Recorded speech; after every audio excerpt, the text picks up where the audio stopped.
CPU scheduling को हम लोग कंटिन्यू करने जा रहे हैं। कल हम लोगों ने शेड्यूलिंग एल्गोरिदम के बारे में हम लोगों ने कुछ देखा था कि what are the basic requirements कि हम किसी शेड्यूलिंग एल्गोरिदम से हमें किन किन चीज़ों की ज़रूरत है, हम क्या क्या उम्मीद करते हैं कि हमारा शेड्यूलिंग एल्गोरिदम हमको कौन कौन सी चीज़ें देगा। तो उसके बारे में चर्चा हुई थी। चलिए एक जल्दी से एक क्विक रिकैप हो जाए।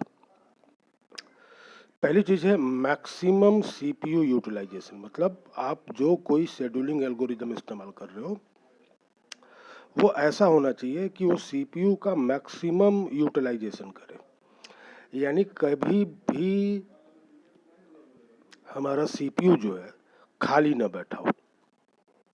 तो सीपीयू यूटिलाइजेशन क्या होना चाहिए? हाई होना चाहिए। दूसरा क्या? मैक्सिमम थ्रूपुट, मतलब ज़्यादा से ज़्यादा जॉब का एग्जीक्यूशन पर यूनिट टाइम होना चाहिए। टर्न अराउंड टाइम कम से कम हो, वेटिंग टाइम कम से कम हो, रिस्पांस टाइम कम से कम हो। तो ये 5 फंडामेंटल कैरेक्टरिस्टिक्स हैं जो हम किसी भी शेड्यूलिंग एल्गोरिदम से उम्मीद करते हैं। अब आगे हम लोग देखेंगे पहला शेड्यूलिंग एल्गोरिदम। पहला शेड्यूलिंग एल्गोरिदम जो है वो है FCFS, first come first serve. जैसे पेपर में जब कोई ऑफर निकलता है किसी कंपनी का तो लोग बोलते हैं कि पहले आओ पहले पाओ, फर्स्ट कम फर्स्ट सर्व। ठीक है, ये सबसे सिंपलेस्ट शेड्यूलिंग एल्गोरिदम है। इसके बारे में कुछ बातें अगर मैं कहूँ तो क्या हुआ कि first come first serve scheduling algorithm is simplest CPU scheduling algorithm. With this scheme, the process that requests the CPU first is allocated the CPU first. यानी वो प्रोसेस जो सबसे पहले CPU की डिमांड करेगा उसको CPU दे दिया जाएगा। The implementation of FCFS policy is easily managed with a first in first out queue. तो रेडी क्यू की बात हम लोगों ने कल किया था, तो वहाँ पे मैंने एक्सप्लिसिटली इस बात को मेंशन किया था कि it is not necessary to have a first in first out queue, ready queue. तो रेडी क्यू हमारा फर्स्ट इन फर्स्ट आउट के बेसिस पे भी हो सकता है और किसी और क्राइटेरिया के ऊपर भी हो सकता है, जिसके ऊपर हम लोग बाद में चर्चा करेंगे। तो अभी आप ये देखिए कि first in first out principle को फॉलो करते हुए हम लोगों ने अपना रेडी क्यू बनाया है। उस रेडी क्यू में जो जॉब सबसे पहले होगा यानी जो फ्रंट पे होगा उसको सबसे पहले सीपीयू एलोकेट होगा, जो सबसे लास्ट में होगा उसको सबसे लास्ट में सीपीयू मिलेगा। When a process enters the ready queue, its PCB is linked onto the tail of queue. अच्छा, अब जरा इस बात को देखिए कि हमारे प्रोसेस को कौन रिप्रेजेंट कर रहा है। तो the process is always represented by PCB. तो जॉब हमारा रेडी क्यू में नहीं जाके लगता है, मतलब ऐसा नहीं कि जो जॉब है वो जाके हम पीसीबी रेडी क्यू में लगा देंगे। भाई क्यू अगर है तो क्यू की एक साइज है, ये बात यहाँ पे सोचने वाली है कि क्यू जो है उसकी एक साइज है और साइज कैसी है? फाइनाइट। अब हम ये कहें कि हमारे पास 10 प्रोसेसेस हैं और 10-10 EMB के हैं, तो अगर आप ये सोच रहे हो कि क्यू में पूरा का पूरा प्रोसेस जाके लग जाएगा, तब तो हमारे क्यू की साइज होनी चाहिए 1000 EMB। ठीक है, तो क्यू की साइज 1000 EMB नहीं होती है। A process in memory is always represented by it's PCB. तो प्रोसेस का जो पीसीबी है उस पीसीबी को हम लोग रेडी क्यू में लाके रखते हैं। ठीक है, when the CPU is free it is allocated to the process at the head of the queue। तो जब भी हमारा CPU खाली होगा हम क्यू में जो सबसे आगे वाला पीसीबी होगा जिसको हमारे क्यू का हेड पॉइंट आउट कर रहा होगा उसको हम लोग CPU दे देंगे। The running process is then removed from the queue. ठीक है, अब ये जो बात बोली जा रही है कि the running process is removed from the Q, इसका मतलब क्या हुआ कि जो प्रोसेस पहले एग्जीक्यूट हो रहा था, जिसको छोड़ने के बाद CPU जो है असाइन किया गया है नए प्रोसेस को, उस प्रोसेस को हम लोग मेमोरी से बाहर कर देंगे। ऐसा क्यों हो रहा है? देखिए, ऐसा इसलिए हो रहा है कि फर्स्ट कम फर्स्ट सर्व जो है वो नॉन प्रीम्पटिव बेस्ड एल्गोरिदम है। यानी if we have already assigned a CPU to a process, तो प्रोसेस से CPU को डिटैच हम लोग केवल तब करेंगे जब प्रोसेस से CPU को हम लोग तब डिटैच करेंगे जब हमारा प्रोसेस का एग्जीक्यूशन कंप्लीट हो जाएगा। ठीक है, अब देखिए, जो एक कैरेक्टरिस्टिक है एवरेज वेटिंग टाइम का, वो एवरेज वेटिंग टाइम का जो ये कैरेक्टरिस्टिक है FCFS पॉलिसी में अमूमन ये बहुत बड़ा होता है। और हमको क्या चाहिए था? हमको ऐसा एल्गोरिदम चाहिए जहाँ पे वेटिंग टाइम कम से कम हो। ठीक है, अब जरा देखिए आपकी स्क्रीन पे, हम यहाँ 3 प्रोसेसेस की बात कर रहे हैं, P1, P2, P3 और CPU बर्स्ट। CPU बर्स्ट क्या है? तो P1 के लिए 24 है, P2 के लिए 3 है और P3 के लिए भी 3 है। यानी P2 और P3 इन तीनों के लिए CPU बर्स्ट की जो रिक्वायरमेंट है वो सेम है। अब जरा देखिए, तो यहाँ पे ये कहा जा रहा है कि process P1 is entering into the ready queue very first, then P2 is coming and in last P3 is coming. तो सबसे पहले कौन आया? तो सबसे पहले आया है P1 और सबसे पहले P1 का एग्जीक्यूशन होगा। अब ये जो येलो कलर का एरिया आपको दिख रहा है, इसको हम लोग बोलते हैं गैंट चार्ट। तो P1 जैसे ही मेमोरी में आया मतलब रेडी क्यू में जैसे ही P1 आया, तुरंत हम लोगों ने P1 को एग्जीक्यूट कराना शुरू कर दिया। यानी P1 के लिए वेटिंग टाइम क्या हो गया? 0 हो गया। ठीक है, तो देखिए यहाँ पे 0 दिख रहा है सबसे लेफ्ट में। उसके बाद P1 का एग्जीक्यूशन हो रहा है। तो P1 हमारा कब तक एग्जीक्यूट हो रहा है? तो P1 तब तक एग्जीक्यूट होगा जब तक P1 कंप्लीट ना हो जाए। तो P1 के कंप्लीशन के लिए कितना टाइम चाहिए? तो 24 यूनिट टाइम चाहिए। तो 24वें यूनिट टाइम में हमारा P1 क्या हो गया है? कंप्लीट हो गया। और जैसे P1 कंप्लीट हो गया, हमारे पास 2 जॉब दिख रहे हैं। तो P1 कंप्लीट हो गया तो इसको हम लोग रेडी क्यू से बाहर कर देंगे। अब हमारा जो हेड होगा रेडी क्यू का, that will point to P2। Now execution of P2 will take place और P2 का एग्जीक्यूशन होगा। तो 24वें यूनिट टाइम से P2 का एग्जीक्यूशन स्टार्ट हुआ। चूँकि P2 को 3 यूनिट टाइम चाहिए, तो 27वें पे हमारा P2 कंप्लीट हो जाएगा। उसके बाद से 27वें टाइम के बाद P3 का एग्जीक्यूशन स्टार्ट होगा और वो 30वें पे ख़त्म हो जाएगा। अब देखिए, हम लोग वेटिंग टाइम निकाल रहे हैं। तो P1 के लिए वेटिंग टाइम क्या है? P1 जैसे आया वैसे एग्जीक्यूट हो गया। P2 जो है 24वें पे एग्जीक्यूट हो रहा है और P3 हमारा जो है 27वें पे एग्जीक्यूट हो रहा है। तो एवरेज वेटिंग टाइम निकालना है, तो तीनों के वेटिंग टाइम को जोड़ लिया जाए और 3 से डिवाइड कर लिया जाए, क्योंकि अपने पास 3 प्रोसेस हैं। तो एवरेज वेटिंग टाइम आ गया 17। और अब यहाँ पे एक क्वेश्चन ये बनता है कि आप बताइए कि कब P2 कंप्लीट होगा? तो P2 कंप्लीट होगा 27वें टाइम पे। P3 कब होगा? 30वें टाइम पे। एक क्वेश्चन ये भी पूछा जा सकता है कि बताइए किस टाइम पे तीनों जॉब का एग्जीक्यूशन खत्म हो जाएगा? तो 30वें टाइम पे तीनों का खत्म हो जाएगा, तीनों जॉब हमारे एग्जीक्यूट कर चुके होंगे। फिर एवरेज वेटिंग टाइम हम लोगों ने निकाल लिया, तो क्या आया? 17 आया। अब जरा देखिए, अगर हम लोग क्यू में P1, P2 और P3 के आर्डर को चेंज कर दें, तो एवरेज वेटिंग टाइम हमारा प्रभावित हो जाएगा, एवरेज वेटिंग टाइम हमारा कम हो जाएगा। आगे हम लोग इसी चीज़ को देखेंगे। अब जरा देखिए, यहाँ पे हमने एक आर्डर को चेंज कर दिया। हमने कहा कि भाई पहले P2 आया, फिर P3 आया, फिर P1 आया। तो जब P2, P3 और P1 आया तो P2 का एग्जीक्यूशन आते ही स्टार्ट हो जाएगा। उसके बाद 3 पे ख़त्म हो जाएगा P2, फिर 3 पे एग्जीक्यूशन स्टार्ट हो जाएगा P3 का, 6 पे P3 ख़त्म हो जाएगा। और P1 हमारा 24 चाहिए, तो 6 से शुरू होकर 24 मतलब 30 पे ख़त्म हो जाएगा। अब वेटिंग टाइम निकालिए, तो P1 के लिए 0, P3 के लिए 3 और P1 के लिए क्या आया, 6 आया। अब जरा देखिए एवरेज वेटिंग टाइम क्या आ जाएगा, 3।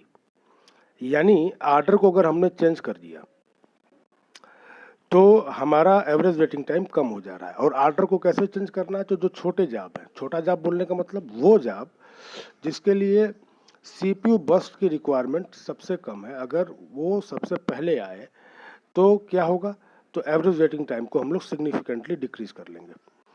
ठीक है, अच्छा, इसी को बोलते हैं कन्वाई इफेक्ट। कन्वाई इफेक्ट क्या होता है, कन्वाई इफेक्ट बोलने का मतलब ये है कि जब कोई एक छोटा जॉब किसी बड़े जॉब के लिए वेट कर रहा होता है। जैसे तुम लोग इस चीज़ को ऐसे समझो कि तुम लोग अपनी बाइक की सर्विसिंग कराने जा रहे हो, तो तुम लोग अपनी बाइक की सर्विसिंग करा रहे हो तो बाइक खुलेगी, पूरा ढंग से सर्विस होगा। तो जो मैकेनिक है वो तुम्हारे बाइक की सर्विसिंग कर रहा है, अचानक से एक लड़का आता है और कहता है भैया हमारा जो ये एक स्क्रू है गिर गया है, ज़रा इस स्क्रू को आप लगा देते तो बढ़िया होता। तो मैकेनिक ये भी बोल सकता है कि यार देख नहीं रहे हो, मैं अभी यहाँ एक बाइक की सर्विसिंग कर रहा हूँ, बाइक की सर्विसिंग हो जाएगी तो हम ये स्क्रू लगा देंगे। तो लड़का ये भी कह सकता है कि अरे भैया देख लीजिए, बड़ा छोटा सा काम है, मुश्किल से 1 मिनट भी नहीं लगेगा। तो देखो अब उसके बोलने का तरीका क्या है कि मुश्किल से 1 मिनट नहीं लगेगा और बाइक की सर्विसिंग में कम से कम 2 घंटे लगेंगे। यानी 1 मिनट के काम के लिए किसी को कहा जा रहा है कि तुम 2 घंटा इंतजार करो। ठीक है, तो जहाँ कहीं ऐसा दिखेगा कि छोटे काम को वेट करना पड़ रहा है बड़े काम के कंप्लीशन के लिए, इसको हम लोग बोलेंगे कन्वाई इफेक्ट। तो जो FCFS शेड्यूलिंग होता है वो कन्वाई इफेक्ट उसमें विजिबल होता है। ठीक है, तो इसके साथ सबसे बड़ी दिक्कत ये है। ठीक है, अब ज़रा देखिए, मैं फिर से वो लाइन बोल रहा हूँ कि there is a convoy effect as all the other processes wait for one big process to get off the CPU. This effect results in lower CPU and device utilization than might be possible if the shorter processes were allowed to go first. दूसरी बात, जैसा कि मैंने बोला कि FCFS is non प्रीम्पटिव, यानी अगर हमने किसी प्रोसेस को CPU असाइन कर दिया है तो हम उस प्रोसेस से CPU को तब लेंगे वापस जब हमारा जॉब जो है क्या हो जाएगा, कंप्लीटली एग्जीक्यूट हो जाएगा। तो मैं इसी चीज़ को कैसे बोलूँगा, the FCFS scheduling algorithm is non preemptive. Once the CPU has been allocated to a process, that process keeps the CPU until it releases the CPU either by terminating or by requesting input output activity. The FCFS scheduling is particularly troublesome for for time sharing system where each user needs to get a share of CPU at regular interval. ठीक है, तो time sharing system के लिए FCFS जो है ये बड़ा गड़बड़ है। ठीक है, और रियल टाइम सिस्टम में तो हम लोग भूल के भी इसको नहीं लगाएंगे, हम लोग भूल के भी इस चीज़ को नहीं लगाएंगे। जैसे कि एक एग्जांपल मैं दूं कि हम लोगों ने एक कार बनाई फुल्ली ऑटोमेटेड, तो सेंसर ने सेंस किया कि रास्ता जो है एकदम से खाली है, गाड़ी की स्पीड 100 किलोमीटर पर आवर हो सकती है, गाड़ी जो है 100 किलोमीटर पर आवर की स्पीड से भाग रही है। ठीक है, दिस इज फर्स्ट प्रोसेस जो एग्जीक्यूट हो रहा है कि गाड़ी को भगाओ। अचानक से क्या होता है, अचानक से क्या होता है कि सामने कोई जानवर आ जाता है। ठीक है, अब जरा देखिए यहाँ पे गड़बड़ हो जाएगा। ठीक है, FCFS क्या कहता है कि भैया गाड़ी भगानी है, जब तक हमको रोड खाली दिखेगी तब तक हम गाड़ी भगाएंगे। ठीक है, उसने सेंसर ने सेंस किया था कि आगे 1 किलोमीटर का एरिया एकदम खाली है, गाड़ी भाग रही थी, तो 1 किलोमीटर गाड़ी को भागना था 100 किलोमीटर पर आवर की स्पीड से, लेकिन उसी 1 किलोमीटर के दायरे में एक जानवर आ गया। ये सेकेंड इंसिडेंस गाड़ी हिट कर देगी। तो रियल टाइम ऑपरेटिंग सिस्टम में और टाइम शेयरिंग ऑपरेटिंग सिस्टम में FCFS हम लोग कभी भी इस्तेमाल नहीं करेंगे। ठीक है, तो ये हम लोगों का पहला शेड्यूलिंग एल्गोरिदम रहा। अब जो है हम लोग दूसरे एल्गोरिदम की तरफ आते हैं। दूसरा एल्गोरिदम है शॉर्टेस्ट जॉब फर्स्ट, SJR। अब ये SJR कहाँ से आ रहा है? तो ये SJR की कहानी जो है कन्वाई इफेक्ट से ही शुरू हो रही है। लोगों को लगा कि भाई FCFS में तो दिक्कत है, आर्डर चेंज हो जा रहा है, तो वेटिंग टाइम क्या हो जा रहा है, कम हो जा रहा है। तो लोगों ने कहा कि यहीं से हम लोग एक नए शेड्यूलिंग एल्गोरिदम की बात कर सकते हैं। और नया शेड्यूलिंग एल्गोरिदम क्या होगा? तो नया शेड्यूलिंग एल्गोरिदम के बारे में कहा गया कि हम उस जॉब को सबसे पहले एग्जीक्यूट कराएंगे जो जॉब सबसे छोटा होगा। देखिए थ्योरेटिकली है ये, प्रैक्टिकली इस तरीके से इम्प्लीमेंट नहीं होगा। तो इसमें कोर क्या है? कोर ये है, कोर कंसेप्ट ये है कि जो छोटा जॉब होगा उसको हम लोग पहले एग्जीक्यूट कराएंगे। अब जरा देखिए कुछ पॉइंट्स इसके साथ क्या है। Shortest job first scheduling associate with each process the length of its next CPU burst. Use these length to schedule the process with the shortest time. ठीक है, तो ये बोल रहे हैं कि हम ये मान के चल रहे हैं कि कोई भी प्रोसेस अगर आ रहा है एग्जीक्यूशन के लिए, तो वो प्रोसेस अपने साथ ये इंफॉर्मेशन लेके आ रहा है कि इसको कंप्लीट होने में कितने CPU बर्स्ट की ज़रूरत होगी। तो ये हाइपोथेटिकल है। ठीक है, क्यों है अभी हम लोग आगे डिस्कस करेंगे। और कहा गया कि शॉर्टेस्ट जॉब फर्स्ट के दो वेरिएंट होंगे, एक प्रिम्पटिव होगा और एक नॉन प्रिम्पटिव होगा। ठीक है, एक प्रिम्पटिव होगा और एक नॉन प्रिम्पटिव होगा।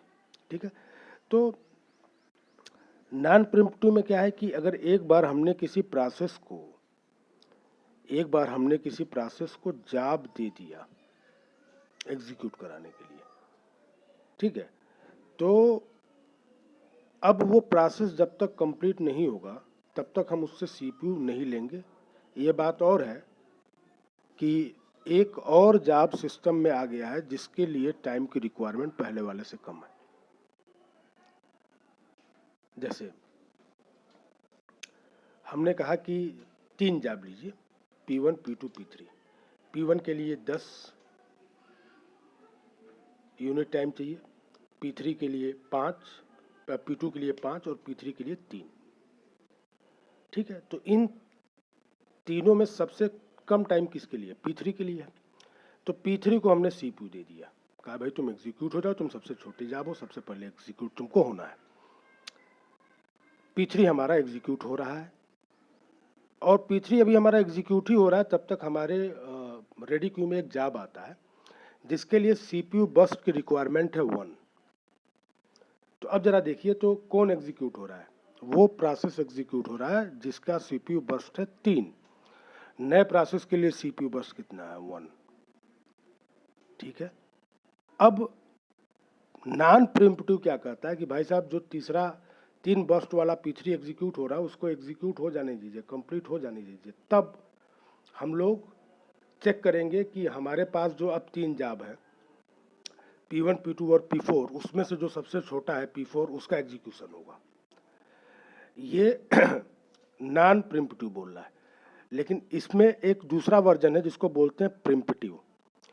तो प्रिम्पशन क्या होगा कि भैया जैसे ही ये पता चलेगा कि एक तो छोटा जॉब आ गया है, ठीक है, हम लोग क्या करेंगे? हम लोग करंट जॉब जिसका एग्जीक्यूशन हो रहा था उसको हम लोग सस्पेंड कर देंगे और जो नया जॉब है जिसके लिए CPU बर्स्ट की वैल्यू क्या है? कम है, उसको हम लोग एग्जीक्यूट कराएंगे। तो ये जो SJF का प्रिम्पटिव वर्जन है, इसी को हम लोग बोलते हैं SRTF, shortest remaining time first CPU scheduling algorithm. ठीक है, और कहने की बात नहीं है कि SJF में वेटिंग टाइम कम होगा। क्यों? क्योंकि ये FCFS के प्रॉब्लम को देखकर ही डिजाइन किया गया था। अच्छा, अब मज़ेदार बात क्या है, मज़ेदार बात यह है कि भाई साहब ये पूरा का पूरा जो स्कीम है ना, ये पूरा का पूरा स्कीम जो है वो है हाइपोथेटिकल। क्योंकि जब तक हम किसी जॉब को एग्जीक्यूट नहीं कराएंगे वी कांट क्लेम कि कितना सीपीयू बस चाहिए। और अगर ये डिसीजन हम छोड़ दें यूज़र के लिए कि भैया तुम्हारा प्रोसेस है तुम बताओ, तो लोग भी बड़े चतुर हैं। जैसे वो लड़का आया, कहा भैया एक तो स्क्रू हमारा गिरा है, अब मैकेनिक लगा एक तो स्क्रू कसने, तो कहा कि भैया ऐसा है ना कि ज़रा देखिए इसमें कुछ और भी गड़बड़ी है। अब धीरे धीरे धीरे धीरे अपना वो टाइम बढ़ाते जा रहा है, तो ये चीज़ गलत हो जाएगी। तो जो सबसे बड़ी चीज़ है वो क्या है कि जब तक हम किसी जॉब को एग्जीक्यूट नहीं कराएंगे, जब तक कोई जॉब एग्जीक्यूट नहीं होगा, कंप्लीट नहीं होगा, ठीक है, तब तक हम लोग बता नहीं सकते कि इसको कितने सीपीयू बर्स्ट की रिक्वायरमेंट, ठीक है।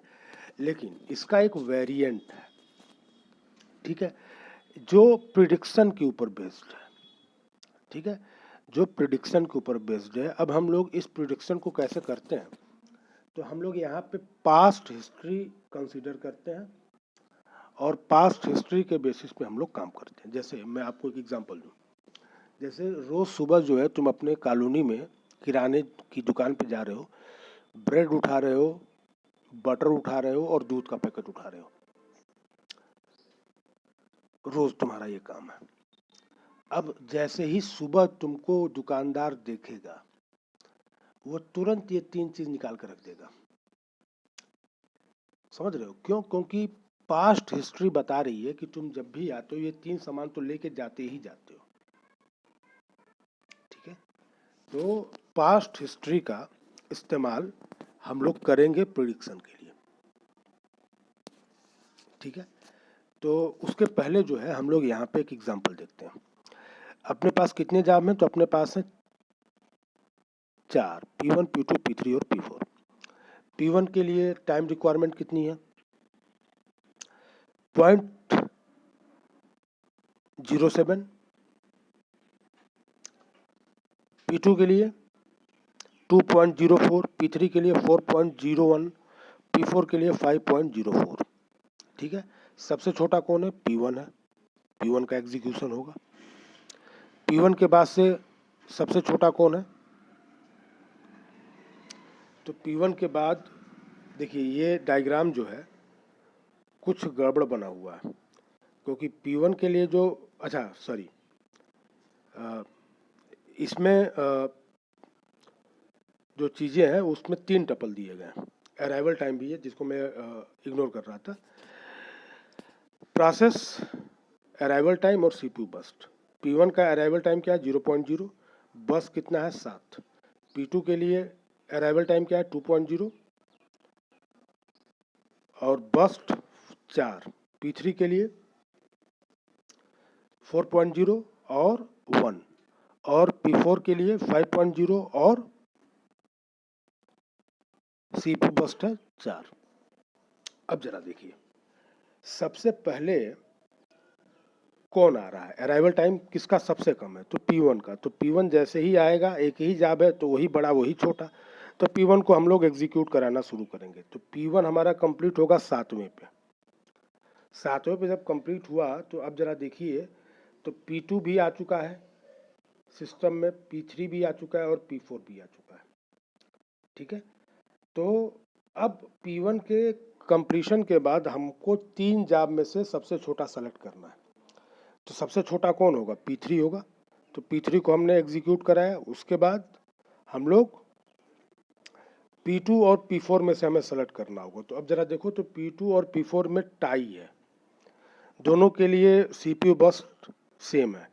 तो अब हम लोग क्या देखेंगे कि कौन पहले आया था, तो P2 पहले आया था तो P2 को एग्जीक्यूट कराएंगे, उसके बाद P4 को हम लोग एग्जीक्यूट कराएंगे। ध्यान ये देना है कि इस न्यूमेरिकल में 3 बातों का जिक्र हो रहा है, प्रोसेस का हो रहा है, अराइवल टाइम का हो रहा है और बर्स्ट टाइम का हो रहा है, ठीक है। P1 सिस्टम में कब आ रहा है, 0.0 पे आ रहा है, यानी सबसे पहले एंट्री किसकी आ रही है, P1 की आ रही है। ये नॉन प्रीम्पटिव है, ठीक है, यहाँ जो है नॉन प्रिम्पशन दिख रहा है, ठीक है। मतलब जो जॉब जो है सबसे पहले आएगा वो सबसे पहले एग्जीक्यूट हो जाएगा। वही सबसे बड़ा होगा, वही सबसे छोटा होगा, क्योंकि हमारे पास तुलना करने के लिए कुछ है नहीं।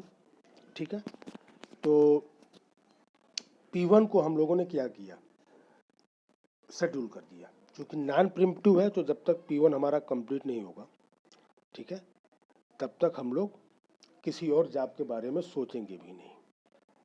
ठीक है, अच्छा, P1 कंप्लीट होगा 7वीं यूनिट टाइम पे, तो 7 तक तो हमारा P1 एग्जीक्यूट हो रहा था। अच्छा, इसी बीच में P2, P3 और P4 सिस्टम में आ गए थे। तो P2 कब आ गया था 2.0 पे, P3 आ गया था 4.0 पे और P4 आ गया था 5.0 पे। अब हमारे पास सिस्टम में 3 नए जॉब हैं और अब हमको सेलेक्ट करना है सबसे छोटा वाला जॉब। ठीक है, तो सबसे छोटा वाला जॉब कौन है, वो है P3 और अब हम लोग P3 को एग्जीक्यूट कराएंगे। ठीक है, तो एक बार इस चीज़ को देखिए, ये नॉन प्रिमिटिव वर्जन है।